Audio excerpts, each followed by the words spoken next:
ಎಲ್ಲರಿಗೂ ನಮಸ್ಕಾರ. ನಾನು ನಿಮ್ಮ ಚೆನ್ನ. ಇದನ್ನ ವಿಂಟರ್ ಸೀಸನ್, ಚಳಿಗಾಲದ ಕಾಲ. ಈ ಒಂದು ಚಳಿಗಾಲದ ಕಾಲದೊಳಗೆ ಯಾವೆಲ್ಲ ಇಂಗ್ಲೀಷ್ ಪದಗಳನ್ನ ಬಳಸ್ತೇವೆ, ಯಾವೆಲ್ಲ ಪ್ರಶ್ನೆಗಳನ್ನು ಹಾಕ್ತೇವೆ, ಯಾವೆಲ್ಲ ಉತ್ತರಗಳನ್ನು ಪಡಿತೇವೆ, ಅದೇ ರೀತಿ ಯಾವೆಲ್ಲ ಪದಗಳು ಬಳಸ್ತೇವೆ ಇಂಗ್ಲೀಷ್ನಲ್ಲಿ ಅಂತಕ್ಕಂಥದ್ದನ್ನು ಕನ್ನಡದಿಂದ ಇಂಗ್ಲೀಷ್ನ ಕನ್ನಡಕ್ಕೆ ನೀವು ಕಲಿತಾ ಹೋಗ್ಬೋದು. ಓಕೆನಾ? ರೈಟ್. ನೀವು ಪ್ರಾಕ್ಟೀಸ್ ಮಾಡೋದ್ರ ಮೂಲಕ ಇಂಗ್ಲೀಷ್ ಕಲಿಬೋದು ಅಂತ ಹೇಳ್ತಾ, ವಿತೌಟ್ ಪ್ರಾಕ್ಟೀಸ್ ಏನು ಮಾಡ್ಲಿಕ್ಕೆ ಸಾಧ್ಯ ಇಲ್ಲ. ಆದ ಕಾರಣ ದಿನನಿತ್ಯ ಮಕ್ಕಳೊಂದಿಗೆ ನೀವು ಸ್ವಲ್ಪ ಆದರೂ ಟೈಮ್ ಸ್ಪೆಂಡ್ ಮಾಡ್ತಾ ಹೋಗಿ, 5 ರಿಂದ 10 ನಿಮಿಷ ಅಷ್ಟೇ. ಓಕೆನಾ? ರೈಟ್. ಹಾಗಾದ್ರೆ ಈ ಎಲ್ಲ ಪದಗಳನ್ನ ನೋಡ್ತಾ ಹೋಗೋಣ, ಪ್ರಾಕ್ಟೀಸ್ ಮಾಡ್ತಾ ಹೋಗಿ ಅಂತ ಹೇಳ್ತಾ, ಹಾಗಾದ್ರೆ ಇಲ್ಲಿ ಮೊದಲನೇದಾಗಿ ನೋಡ್ತಾ ಹೋಗೋಣ. ನನ್ನ ಚಾನಲ್ ಮೊದಲನೇ ಸಾರಿ ನೋಡ್ತಾ ಇದ್ದೀರಾ, ಕೆಂಪು ಬಿಟ್ಟಿರ್ತಾ ಸಬ್ಸ್ಕ್ರೈಬ್ ಬಟನ್ನ ಕ್ಲಿಕ್ ಮಾಡಿ, ಪಕ್ಕದ ಕ್ಲಿಕ್ ಮಾಡಿ. ಇದರಿಂದ ನಾನು ತೆಗೆದಂಥ ವಿಡಿಯೋ ನೋಟಿಫಿಕೇಶನ್ ಆಗುತ್ತೆ ಮೊದಲು ಸಾಧ್ಯ. ಅದೇ ಥರನಾಗಿ ಲೈಕ್ ಕೊಡೋದು ಮರಬೇಡಿ. ಲೈಕ್ ಕೊಡೋದು ಮೂಲಕ ಇನ್ನೊಂದು ವಿಡಿಯೋ ತೆಗೆದು ಪ್ರೋತ್ಸಾಹ ಮತ್ತು ಹುಮ್ಮಸ್ಸು ಬರುತ್ತೆ ಅಂತ ಹೇಳ್ತಾ, ಹಾಗೆ ವಿಡಿಯೋಗೆ ನೋಡ್ತಾ ಹೋಗೋಣ ಬನ್ನಿ. ಇಲ್ಲಿ ಮೊದಲನೇದಾಗಿ ನೋಡಿದರೆ, how is the weather today? ಓಕೆನಾ? ಈ ದಿನ ವಾತಾವರಣ ಹೇಗಿದೆ ಅಂತ ಕೇಳಲಿಕ್ಕೆ. ಅದೇ ರೀತಿ ಇನ್ನೊಂದು ತೆರನಾಗಿ ಕೇಳ್ಬೋದು, ಅಥವಾ what is the weather like today? ಈ ಎರಡೂ ಕೂಡ ಒಂದೇ ಅರ್ಥ ಕೊಡುತ್ತೆ. ಓಕೆನಾ? How is the weather today, what is the weather like today ಅಂತಕ್ಕಂಥದ್ದು ಎರಡು ಒಂದೇ ಅರ್ಥ ಕೊಡ್ತಕ್ಕಂಥದ್ದು. ಆದ ಕಾರಣ ಇಲ್ಲಿ ಆರ್ ಅಂತ ಬರುತ್ತೆ. ನೀವು ಕೂಡ ನೋಟ್ಸ್ ಮಾಡ್ತಾ ಹೋಗಿ, ನೀವು ಕಲಿಲಿಕ್ಕೆ ಸುಲಭ ಆಗ್ತದೆ. Okay, right. ಈಗ how is the weather today ಅಂದಾಗ ನಾವು ಆನ್ಸರ್ ಹೇಗಿರಬೇಕು ಅಂತ ನೋಡಿದಾಗ, ಏನೋ ಸ್ವಲ್ಪ ಇತ್ತು ಅಂತ ತಿಳ್ಕೊರಿ, ಚಳಿ ಸ್ವಲ್ಪ ಇತ್ತು. ಅವಾಗ ಏನು ಹೇಳ್ಬೋದು ಅಂದ್ರೆ, ಇಟ್ ಈಸ್ ಚಿಲ್ಲಿ ಟುಡೇ ಅಂತ ಹೇಳ್ಬೋದು. ಸ್ವಲ್ಪ ಇದ್ದಾಗ, ಮಾಮೂಲಾಗಿದ್ದಾಗ, ನಾರ್ಮಲ್ ಆಗಿದ್ದಾಗ ನಾವೇನು ಹೇಳ್ಬೋದು ಅಂದರೆ, ಇಟ್ಸ್ ಕೋಲ್ಡ್ ಟುಡೇ. ಅಷ್ಟೇನಿದ್ದಿಲ್ಲ, ಕೋಲ್ಡ್ ಇತ್ತು ಅಷ್ಟೇನೆ ಅಂತಕ್ಕಂಥದ್ದು. ಇಟ್ಸ್ ಫ್ರೀಸಿಂಗ್ ಟುಡೇ ಅಂದರೆ ತುಂಬ ಚಳಿ ಇತ್ತು ಅಂತ ತಿಳ್ಕೊರಿ, ಅವಾಗ ಏನು ಹೇಳಬೇಕು ನೀವು, ಇಟ್ಸ್ ಫ್ರೀಸಿಂಗ್ ಟುಡೇ ಅಂತ ಹೇಳಬೇಕಾಗುತ್ತೆ. ಇಲ್ಲಿ ನೋಡಿ, ಇಟ್ ಈಸ್ ಅಂತಂದ್ರಿಗಿನ, ಇಲ್ಲಿ ಇಟ್ ಈಸನ್ನು ನಾವು ಏನು ಬರೀಬೋದು ಅಂದ್ರಿಗಿನ, ಇಟ್ಸ್ ಅಂತೇಳಿ ಈ ರೀತಿಯಾಗಿ ನಾವು ಬರೀಬೋದು. ಓಕೆನಾ? ಅಪಾಸ್ಟ್ರಫಿ ಹಾಕಿ ನಾವು ಎಸ್ ಅಂತ ಇಟ್ಟರೆ ಸಾಕು, ಇಟ್ಸ್ ಅಂತ ಕರಿತೇವೆ. ಬಿಡಿದಿಂದ ಇಲ್ಲಿ ಇಟ್ಸ್ ಶಾರ್ಟ್ ಫಾರ್ಮ್ ಆಗುತ್ತೆ. ಓಕೆನಾ? ತುಂಬ ಇದ್ದಾಗ ಏನು ಹೇಳ್ಬೇಕಂತ ಹೇಳಿದ್ ನಿಮಗೆ, ಇಟ್ಸ್ ಫ್ರೀಸಿಂಗ್ ಟುಡೇ ಅಂತಕ್ಕಂಥದ್ದು ಹೇಳಬೇಕಾಗುತ್ತೆ. Okay, right. ಮುಂದೆ ನೋಡೋಣ. ಇಂದು ಹಿಮಪಾತವಾಗ್ತಾ ಇದೆ ಅಂತೇಳಿ ಇಲ್ಲಿ ನೋಡಿದ್ರೆ, ಇಲ್ಲಿ ಕಾಣುತ್ತೆ, ಇಮೇಜ್ ಕಾಣುತ್ತಾ? ರೈಟ್. ಹಿಮಪಾತ ಆಗ್ತಾ ಇದೆ ಅಂತ ಹೇಳಕ್ಕೆ ಇಂಗ್ಲೀಷ್ನ ಹೆಂಗೆ ಹೇಳ್ತೀವಿ ಅಂದ್ರೆ, ಇಟ್ಸ್ ಸ್ನೋಯಿಂಗ್ ಟುಡೇ. ಇಲ್ಲಿ ನಮ್ಮ ವಿದೇಶದಲ್ಲಿ ಹೆಚ್ಚಾಗಿ ನಾವು ಕಂಡು ಬರ್ತೇವೆ ಹಿಮಪಾತವನ್ನು. ಓಕೆನಾ? ನಮ್ಮ ಭಾರತದಲ್ಲಿ ಕೂಡ ಕೆಲವೊಂದು ಪ್ರದೇಶಗಳಲ್ಲಿ ನಾವು ಕಂಡು ಬರ್ತೇವೆ. ಓಕೆ, ಇಟ್ಸ್ ಸ್ನೋಯಿ ಟುಡೇ ಅಂತಕ್ಕಂಥದ್ದು. ಓಕೆ, ಈ ರೀತಿಯಾಗಿ ಇವೆರಡು ಕೂಡ ಒಂದೇ ಒಂದು ಅರ್ಥ ಕೊಡುತ್ತೆ. ಇಂದು ಹಿಮಪಾತವಾಗುತ್ತಿದೆ ಅಂತ ಹೇಳಲಿಕ್ಕೆ it's snowing today, it's snowy today ಅಂತಕ್ಕಂಥದ್ದು ಹೇಳ್ಬೋದು. ಓಕೆ, ಇವತ್ತು ಮಂಜು ಮುಸುಕಿದ ವಾತಾವರಣ ಇದೆ ಅಂತ ಹೇಳಿ ನೀವು ಹೇಳ್ತಿರ್ತೀರ. ಇಂದು ಮಂಜು ಮುಸುಕಿದೆ ಅಂತ ಹೇಳಲಿಕ್ಕೆ ಇಟ್ಸ್ ಫಾಗಿ ಟುಡೇ ಅಂತ ಹೇಳ್ತೇವೆ, ಅಥವಾ ಇಟ್ಸ್ ಮಿಸ್ಟಿ ಟುಡೇ ಅಂತಕ್ಕಂಥದ್ದು ಬಳಸ್ತೇವೆ. ಓಕೆನಾ? ಇಂದು ಮಂಜು ಮುಸುಕಿದ ವಾತಾವರಣ, ಇಮೇಜ್ ಕಾಣ್ತಾ ಇದೆಯಾ? ಮಂಜು ಮುಸುಕಿದ ವಾತಾವರಣ ಅಂತ ಹೇಳ್ತೀರಾ. ಅದೇ ರೀತಿಯಾಗಿ it's ಫಾಗಿ today, it's Misty today ಅಂತಕ್ಕಂಥದ್ದು ನಾವು ಬಳಸ್ಬೋದು. ಓಕೆ, ನನಗೆ ಚಳಿ ಅನಿಸ್ತಿದೆ ಅಂತ ಹೇಳ್ತಿರಲ್ಲ, ಐ ಆಮ್ ಕೋಲ್ಡ್ ಅಂತಕ್ಕಂಥದ್ದು, ಅಥವಾ or I am feeling cold ಅಂತಕ್ಕಂಥದ್ದು ನೀವು ಹೇಳ್ಬೋದು.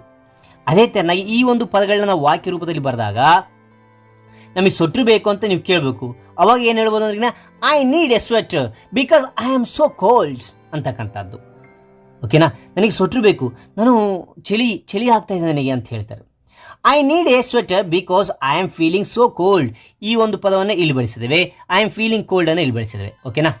ಐ ನೀಡ್ ಎ ಸ್ವೆಟರ್, ನನಗೆ ಸ್ವೆಟ್ರ್ ಬೇಕು, ಬಿಕಾಸ್ ಆದ ಕಾರಣ I am feeling so cold. ಯಾಕಂದ್ರೆ ನನಗೆ ತುಂಬ ಚಳಿ ಆಗ್ತಾ ಇದೆ, ಆದ ಕಾರಣ ನೀವು ಏನು ಮಾಡ್ತೇವೆ, ಸ್ವೆಟ್ರ್ ನನಗೆ ಬೇಕು ಅಂತಕ್ಕಂಥ ರೀಸನ್ ಕೇಳ್ತಕ್ಕಂಥದ್ದು. ಈ ರೀತಿಯ ಪದಗಳು ನೀವು ಬಳಸ್ತಾ ಹೋಗಿ. ರೈಟ್. ಅನಂತರ ಇದನ್ನೇ ಪ್ರಶ್ನೆ ಹಾಕಿದಾಗ, ನಿನಗೆ ಕೋಲ್ಡ್ ಇದೆಯಾ, ನಿನಗೆ ಚಳಿ ಇದೆಯಾ ಅಂತ ನಾವು ಪ್ರಶ್ನೆ ಹಾಕಿದಾಗ ನೋಡಿ, ಆರ್ ಯು ಕೋಲ್ಡ್? ನೀನು ಚಳಿ ಅನಿಸ್ತಾ ಇದೆಯಾ, ಚಳಿ ಇದೆಯಾ? Are you feeling cold? ನೀನು ಚಳಿ ಇದೆಯಾ ಅಂತ ಕೇಳಲಿಕ್ಕೆ ಈ ರೀತಿಯ ಎರಡು ಪದಗಳನ್ನ ನಾವು ಪ್ರಶ್ನೆಗಳು ಹಾಕ್ಬೋದು. ಓಕೆ, ನಾನು ನಡುಗುತ್ತಿದ್ದೇನೆ. ಮಕ್ಕಳು ಚಳಿಗೆ ನಡುಗ್ತಿರ್ತಾರೆ. ಅದನ್ನ ಏನು ಮಾಡೋದು ಅಂದ್ರೆ, ಐ ಆಮ್ ಶಿವರಿಂಗ್ ಅಂತಕ್ಕಂಥದ್ದು, ಐ ಆಮ್ ಶಿವರಿಂಗ್. ಓಕೆ, ಆ ರೀತಿಯಾಗಿ ನೀವು ಇಲ್ಲಿ ಹೇಳ್ಬೋದು. ಇಲ್ಲಿ ಚಳಿ ಜಾಸ್ತಿ ಯಾರು ಫೋನ್ ಮಾಡಿರ್ತಾರೆ, ನಮ್ಮೂರ ತುಂಬ ಚಳಿ ಜಾಸ್ತಿ ಅಪ್ಪ, ಇಲ್ಲಿ ಭಾರಿ ಜಾಸ್ತಿ ಐತೆ ಅಂತ ಹೇಳಲಿಕ್ಕೆ ನಾವು ಏನು ಹೇಳ್ತಾರೆ, ಇಟ್ಸ್ ಫ್ರೀಸಿಂಗ್ ಕೋಲ್ಡ್ ಹಿಯರ್ ಅಂತಕ್ಕಂಥದ್ದು. ಇಲ್ಲಿ ಚಳಿ ಜಾಸ್ತಿ ಅಂತ ಹೇಳ್ತಾರೆ. ಓಕೆನಾ? ತುಂಬ ತಂಪಾಗಿದೆ, ನನ್ನ ಕೈಗಳು ಹೆಪ್ಪುಗಟ್ಟಿದೆ, ಚಳಿಗೆ ಕೈ ಹೆಪ್ಪುಗಟ್ಟಿದಂಗೆ ಆಗ್ತಿರ್ತದೆ. ಅವಾಗ ಹೆಂಗೆ ಹೇಳ್ತೀರಿ ಅಂತಂದ್ರೆ, it's so cold my hands are freezing. It's so cold my hands are freezing ಅಂತಕ್ಕಂಥದ್ದು. ಓಕೆನಾ? ಮುಂದೇನಿದೆ ನೋಡ್ತಾ ಹೋಗೋಣ.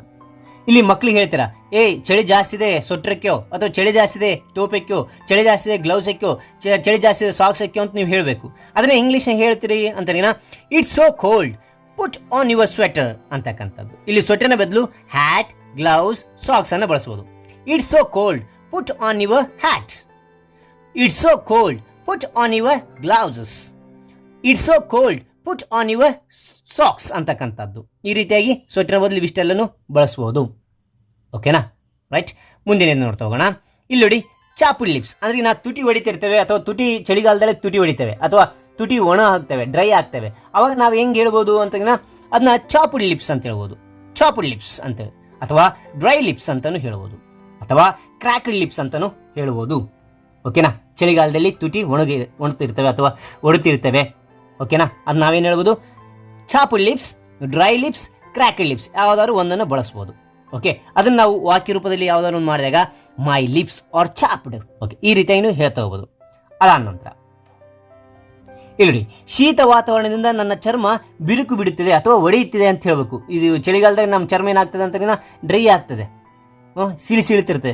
ಅದಕ್ಕೆ ನಾವು ಹೆಂಗೆ ಹೇಳೋದು ಇಂಗ್ಲೀಷ್ನಲ್ಲಿ ಅಂದ್ರೆ, my skin is cracking due to the cold weather. My skin is cracking due to cold weather. ಬಿಡಿ ಬಿಡಿಯಾಗಿ ಓದಿ ಅದ ನಂತರ ಕೂಡಿಸಿ ಸ್ಪೀಡಾಗಿ ಹೇಳಲಿಕ್ಕೆ ಟ್ರೈ ಮಾಡಿ. ಓಕೆ, ಅದ ನಂತರ ಇದನ್ನು ಹೇಳ್ಬೋದು, ಈ ರೀತಿಯಾಗಿ ಹೇಳ್ಬೋದು, ಐ ಹ್ಯಾವ್ ಡ್ರೈ ಸ್ಕಿನ್ ಅಂತಲೂ ಹೇಳ್ಬೋದು, ಅಥವಾ ಮೈ skin is dry. My skin is dry ಅಂತಕ್ಕಂಥದ್ದು ಹೇಳ್ತಾ ಹೋಗ್ಬೋದು.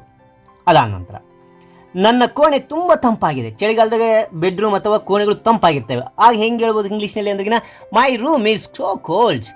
ಮೈ ರೂಮ್ ಈಸ್ ಸೋ ಕೋಲ್ಡ್ ಅಂತಕ್ಕಂಥದ್ದು. ಓಕೆ, ನನಗೆ ಶೀತವಾಗಿದೆ. ಈ ಚಳಿಗಾಲದೊಳಗೆ ಶೀತ, ಕೆಮ್ಮು ಅಥವಾ ನೆಗಡಿ ಅಂತಿರ್ತೀವಿ, ಈ ರೀತಿಯಾಗಿ ಆಗ್ತಿರ್ತದೆ. ಅದನ್ನು ನಾವು ಹೀಗೆಲ್ಲ ಹೇಳ್ಬೋದು. ನೋಡಿಲಿ, ನನಗೆ ಶೀತವಾಗಿದೆ ಅಂತ ಹೇಳೋಕ್ಕೆ I have a cold. I have a cold. ನನಗೆ ಕೆಮ್ಮು ಇದೆ, ನನಗೆ ಕೆಮ್ಮಿದೆ. ಐ ಹ್ಯಾವ್ ಎ ಕಾಫ್ ಅಂತಲೂ ಹೇಳ್ಬೋದು, I have a bad cough ಅಂತಲೂ ಹೇಳ್ಬೋದು. ಓಕೆ, ಈ ನೆಗಡಿ ಜಾಸ್ತಿ ಬಂದಾಗ ಮೂಗು ನೀರು ಇಳಿತಿರ್ತದೆ ಮೂಗಿನೊಳಗೆ. ಅವಾಗ ನಾವು ಹೆಂಗೆ ಹೇಳ್ಬೋದು ಅಂದ್ರಿಗಿನ, I have a runny nose. I have a runny nose ಅಂತಕ್ಕಂಥದ್ದು ಹೇಳ್ಬೋದು. ಓಕೆ, ನನಗೆ ಗಂಟಲು ನೋಯ್ತಿದೆ. ಈ ಚಳಿಗಾಲದಾಗ ಗಂಟಲು ನೋಯ್ತಿರ್ತದೆ, ನೆಗಡಿ ಆಗಿ ಕೆಮ್ಮು ಇಲ್ಲಿ ಗಂಟಲು ನೋಯ್ತಿರ್ತದೆ. ಹಾಗೆ ನಾವು ಹೆಂಗೆ ಹೇಳ್ಬೋದು ಅಂದ್ರಿಗಿನ, ಐ ಹ್ಯಾವ್ ಎ ಸೋರ್ ಥ್ರಾಟ್ ಅಂತಕ್ಕಂಥದ್ದು. ಐ ಹ್ಯಾವ್ ಎ ಸೋರ್ ಥ್ರಾಟ್ ಅಂತಕ್ಕಂಥದ್ದು. ಓಕೆ, ಚಳಿಗಾಲದಲ್ಲಿ ತುಂಬ ಬೇಗನೆ ಕತ್ಲಾಗುತ್ತೆ, ಹೌದಿಲ್ಲೋ? ಚಳಿಗಾಲದಾಗ ತುಂಬ ಜಲ್ದಿ ಕತ್ಲಾಗ್ತಾ ಇರ್ತದೆ. ಆ ಇಂಗ್ಲೀಷ್ನಲ್ಲಿ ಹೆಂಗೆ ಹೇಳ್ಬೋದು ಅಂದ್ರೆ, it's gets dark very early in the winter. It gets dark very early in the winter ಅಂತಕ್ಕಂಥದ್ದು. Okay, winter. ಆ ನಂತರ ಇಲ್ಲಿ ನೀವು ಚಳಿಗಾಲವನ್ನು ಇಷ್ಟಪಡುತ್ತೀರಾ ಅಂತ ಕೇಳ್ಬೇಕಂತ ತಿಳ್ಕೊರಿ. ಇಂಗ್ಲೀಷ್ ಹೆಂಗೆ ಕೇಳ್ತೀವಿ, do you like winter season. Do you like winter season ಅಂತಕ್ಕಂಥದ್ದು. ನಿಮಗೆ ಇಷ್ಟವಾಗಿದ್ದರೆ ಐ ಲೈಕ್ ವಿಂಟರ್ ಅಂತಕ್ಕಂಥದ್ದು. ನಿಮಗೆ ಇಷ್ಟ ಇಲ್ಲ ಅಂದರೆ I don't like winter. I don't like winter ಅಂತಕ್ಕಂಥದ್ದು. ಓಕೆ, ಈಗ ಮತ್ತೆ ಇದ್ರ ಬಗ್ಗೆ ಕ್ವಶನ್ ಹಾಕೋದಿದ್ರೆ ನೋಡಿ, why do you like winter season. I like winter ಅಂತಾರೆ. ಅವಾಗ ನೀವು ಪ್ರಶ್ನೆ ಆಗ್ಬೋದು, why do you like winter season ಅಂತಕ್ಕಂಥದ್ದು. ಅದೇ ರೀತಿಯಾಗಿ ಐ ಡೋಂಟ್ ಲೈಕ್ ವಿಂಟರ್ ಸೀಸನ್ಗೆ ವಿಂಟರ್ ಸೀಸನ್ ಅಂದರೆ ಇಷ್ಟ ಇಲ್ಲ, ಚಳಿಗಾಲ ಅಂದರೆ ಇಷ್ಟ ಇಲ್ಲ. ಅವಾಗ ಮತ್ತೆ ಪ್ರಶ್ನೆ ಹಾಕ್ಬೋದು, why don't you like winter season. ನನಗೆ ಚಳಿಗಾಲ ಅಂದರೆ ಯಾಕೆ ಇಷ್ಟ ಇಲ್ಲ ಅಂತೆಲ್ಲ ಪ್ರಶ್ನೆಗಳು ನೀವು ಆಗ್ತಾ ಹೋಗ್ಬೋದು. ಓಕೆನಾ, ರೈಟ್. ಹಾಗಾದರೆ ಈ ಒಂದು ವಿಡಿಯೋ ನಿಮಗೆ ಇಷ್ಟವಾಗಿದೆ ಅಂತ ತಿಳ್ಕೊಂಡಿದ್ದೀನಿ. ಇಲ್ಲಿ ಚಳಿಗಾಲದ ಬಗ್ಗೆ ಅಥವಾ ನಾವು ಇದ್ರ ಬಗ್ಗೆ ನಾನು ಮಳೆಗಾಲದ ಬಗ್ಗೆ ಸಪ್ರೇಟಾಗಿ ವೀಡಿಯೋ ಮಾಡಿದ್ದೀನಿ. ಓಕೆನಾ, ಆ ಒಂದು ವೀಡಿಯೋ ನೋಡಬೇಕಾ, ಮೇಲೆ ಐಕಾನ್ ಮೂಲಕ ನೀವು ಆ ಒಂದು ವೀಡಿಯೋ ನೋಡ್ಬೋದು ಅಂತ ಹೇಳ್ತಾ, ಅದೇ ಥರನಾಗಿ ಈ ಒಂದು ವೀಡಿಯೋ ಇಷ್ಟವಾದರೆ ಲೈಕ್ ಮಾಡಿ, ಶೇರ್ ಮಾಡಿ, ಸಬ್ಸ್ಕ್ರೈಬ್ ಆಗೋದು ಮರಿಬೇಡಿ ಅಂತ ಹೇಳ್ತೀವಿ. ವೀಡಿಯೋ ಮುಗಿಸ್ತೀನಿ. Thank you for watching. Bye.